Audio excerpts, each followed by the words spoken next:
Momento Saúde, toda terça-feira, nosso convidado, o médico geriatra Dr. Rigolin, repercutindo os assuntos do momento envolvendo a saúde, em especial, é claro, a saúde na melhor idade, na terceira idade. Bem, estamos na semana, doutor Rigolin, de alerta contra a AIDS. A AIDS continua sem cura. É claro que agora há um controle, um tratamento, mas continua sem cura. Cada caso é um caso. E a notícia que chamou a atenção desta semana: o aumento da doença nos idosos. Por quê?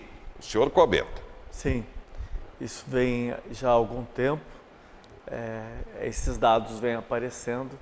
A incidência, duas explicações assim, curta e grossa e objetiva. Uma delas, aumento sim também junto com o aumento da expectativa de vida, junto com o aumento da vida sexual do idoso, através do idoso, do homem, com o uso dos medicamentos popularmente conhecidos como Viagra e Cialis, como aumento da atividade sexual, e isso levando homens a ter um comportamento sexual para DST, risco de doença sexualmente transmissível, qual delas está incluído a AIDS.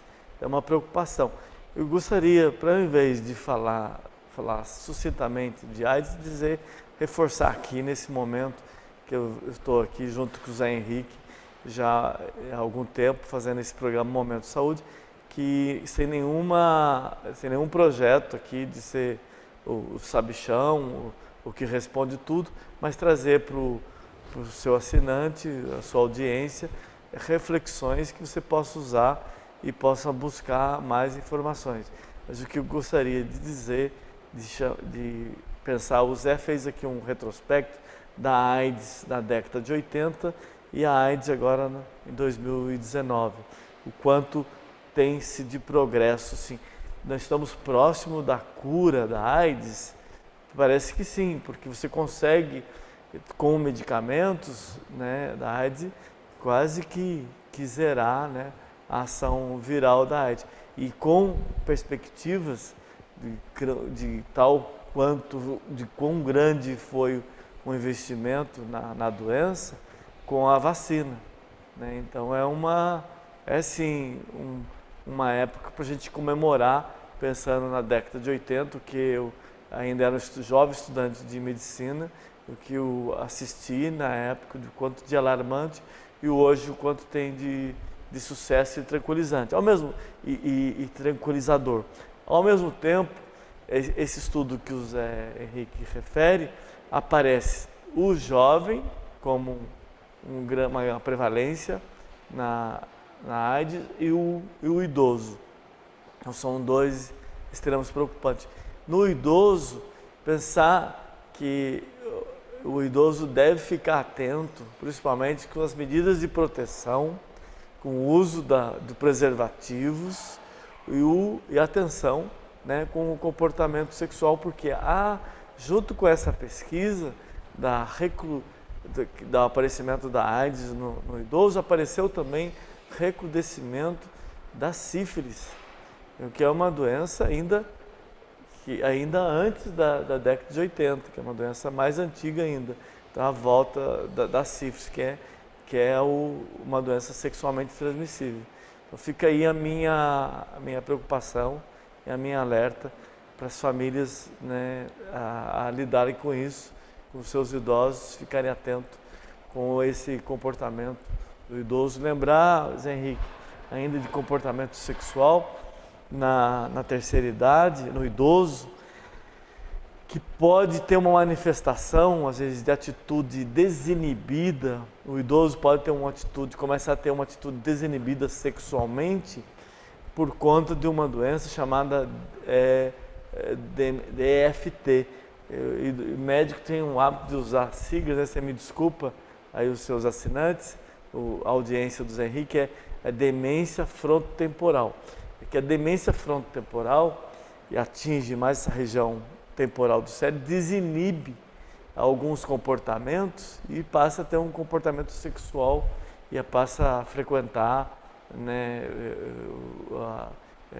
locais de risco de ter contaminação sexual na esfera aí de âmbito social.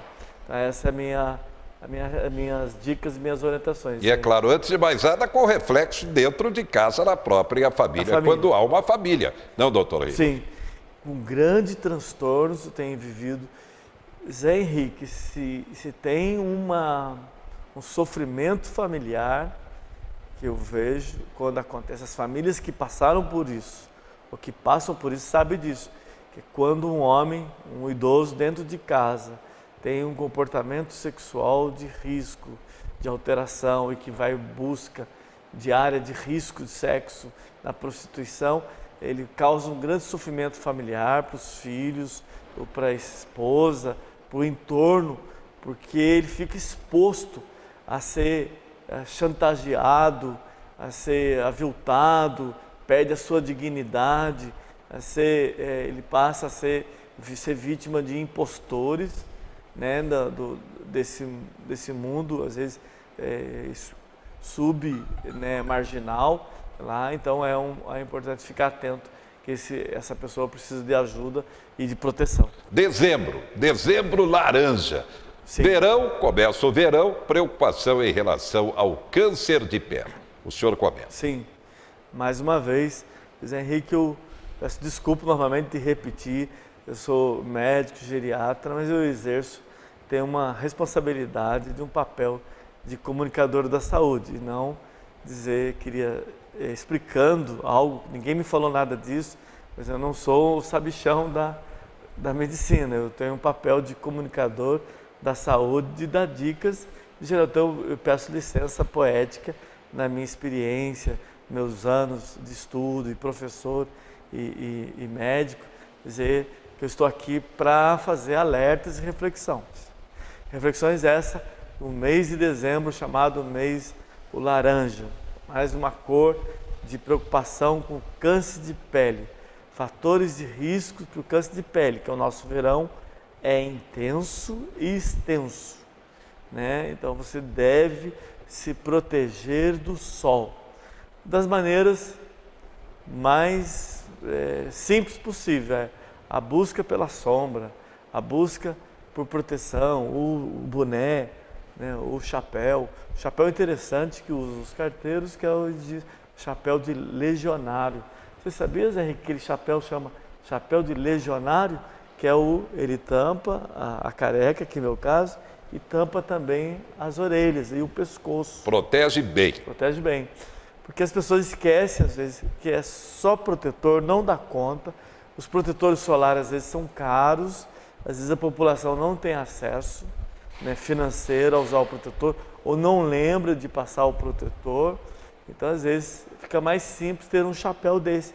Ou então passa o protetor na careca e esquece das orelhas, esquece do pescoço. Por isso que você vê essas marcas, as pessoas que trabalharam na lavoura durante muitos anos e envelheceram, você vê essa marca aqui em V, na região peitoral, e vê aquela ruga ali que chama elastose. Essas rugas que dão nessa região mais exposta ao sol, aquelas dobras todas, chama elastose, é o sofrimento do sol. Aquelas pintas escuras, hipercrômicas, que chamam às vezes queratoses, que tem as rugosas, as ásperas e as lisas. Mas todas elas têm que ser acompanhadas. O especialista que cuida da pele é o dermatologista, que cuida da pele, estudo da pele, que precisa, em alguns casos, ficar atento com a proteção, em alguns casos fazer biópsia de lesões de pele, às vezes lesões nas pernas. Tem idosos, tem velhinho que senta no sol e ele fica com a metade do corpo na sombra e as pernas no sol. Aquela exposição, só as pernas no sol já é suficiente para dar um câncer de pele na região das pernas. Então a proteção precisa ser o corpo todo, camisas de manga, né, no sol, e o protetor solar. E ficar atento com as manchas nem na busca de ajuda médica, de fazer o diagnóstico se elas são sequelas durante a vida ou se são neoplásicas, se são cancerígenas. Isso só dá para identificar através da biópsia. Então, pessoas mais atingidas, fatores de risco importantes, as pessoas mais atingidas no dezembro laranja são pessoas da pele clara, tipo o Antônio, né? Aqui eu acabei de ver o Antônio daqui, que é olhos claros, são pessoas de origem, tem o sobrenome às vezes de italianos, os japoneses também tem uma pele também de maior sofrimento. Então, o sol é um agente agressor para a pele. O sol, ele causa sofrimento da pele, envelhecimento da pele. Na minha época de jovem, quando eu fui jovem um dia, Zé Henrique, as meninas, eu lembro, as mocinhas, elas iam no sol e ficavam odorando, brincava até chamado frango assado. Passava inclusive bronzeador para ficar bronzeada em exposição. Não usava protetor solar. Então isso tinha e tem sequela hoje. Tem pessoas que têm lesões cancerígenas hoje e que veio por sequela durante toda a vida exposta ao sol. Muito tem bem. um lavrador que também sofreu muito durante esses anos. Obrigado, doutor Rigolin. Até semana que vem com o Momento Saúde, dando dicas e informações sobre saúde. E para fechar, estamos no dia de combate à pirataria. Esse é um assunto bastante polêmico, mas que provoca grande prejuízo às finanças e ao mercado de trabalho no país. E é crime. Pirataria é crime. Você confere. Pirataria é vender, distribuir, reproduzir qualquer produto em desacordo, sem autorização do produtor ou da marca.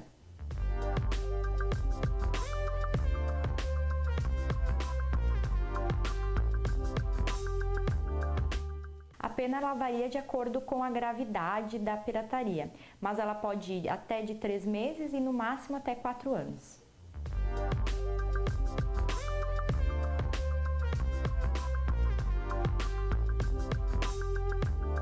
O produto pirata ele ocasiona danos à saúde do consumidor porque não se tem a garantia, não se sabe como foi produzido, qual o material utilizado, não tem garantia alguma, não emitir nota fiscal quando vende. Então, por exemplo, óculos de sol, ele pode causar deslocamento de retina, catarata, porque a gente não sabe o material que foi utilizado na produção da lente do óculos. Existe também os casos de inseticidas vendidos inclusive em supermercados, como foi o caso de uma apreensão em Balneário Camboriú, que localizou inseticidas sendo vendidos em supermercados, mas que na verdade lá dentro eram agrotóxicos de uso agrícola, com registro da Anvisa burlado, equivocado. Então o supermercado também, sendo enganado, vendia como se fosse um inseticida de uso doméstico, mas na verdade era um agrotóxico extremamente perigoso e prejudicial à saúde das pessoas que conviviam ali naquele ambiente.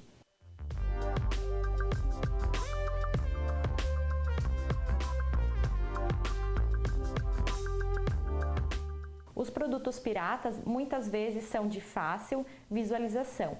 Por exemplo, comprar produto só em lojas autorizadas, em distribuidores autorizados, verificar a embalagem do produto, que em alguns casos são extremamente grosseiras, verificar o manual de instrução daquele produto, que muitas vezes os piratas não têm e às vezes não são feitos em língua portuguesa. Os originais vendidos no Brasil sempre são feitos em língua portuguesa. Eles podem ser identificados quando eles são vendidos em locais não apropriados, por lojas não autorizadas, distribuidores não autorizados, como os próprios camelôs, que não emitem notas fiscais. O consumidor também pode verificar a embalagem desses produtos, se existe manual de instrução, se o manual também é em língua portuguesa, pode pedir para testar aquele produto, que o pirata às vezes pode nem funcionar e só vai ver quando chegar em casa, e quando chegar em casa não vai conseguir encontrar novamente quem vendeu e não vai ter a nota fiscal e as garantias que o produto original dá.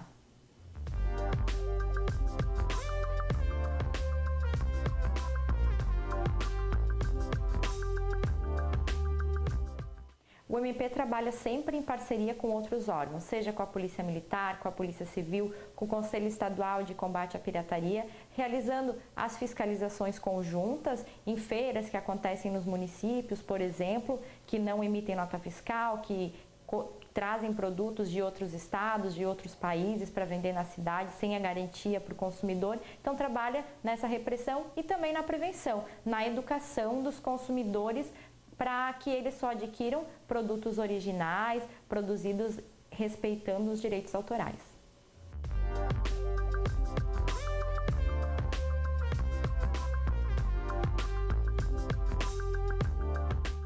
O SECOP, ele reúne diversos órgãos, tanto públicos quanto organizações privadas, e ele trabalha no combate à pirataria, orientando a sociedade dos malefícios da pirataria, quanto o Estado deixa de arrecadar com o prejuízo, o desemprego e também no combate, nas fiscalizações de repressão à pirataria.